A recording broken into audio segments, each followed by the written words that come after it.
यंदा संक्रांतीचे 5 शुभ रंग कोणते? चला जाणून घेऊया.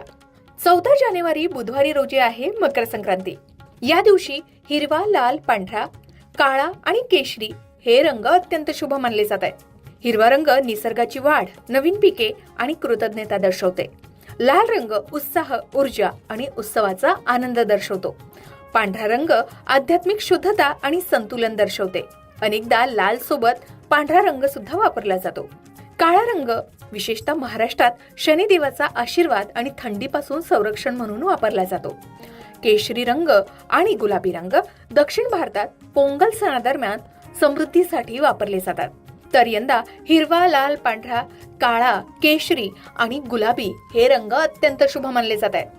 ज्योतिषशास्त्रानुसार संक्रांतीच्या देवीनं परिधान केलेल्या रंगामुळे विशिष्ट रंगाचे कपडे टाळण्याचा सल्ला दिला जातो. त्यामुळे पिवळा रंग शक्यतो टाळावा. तसेच पिवळा रंग परिधान करणं काही धोकादायक नाही, फक्त एक पारंपरिकरित्या तो वर्ज्य मानला गेलाय.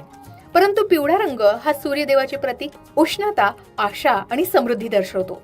आपापल्या भागातील पद्धतीनुसार त्याचं पालन करावं किंवा तज्ञांचा सल्ला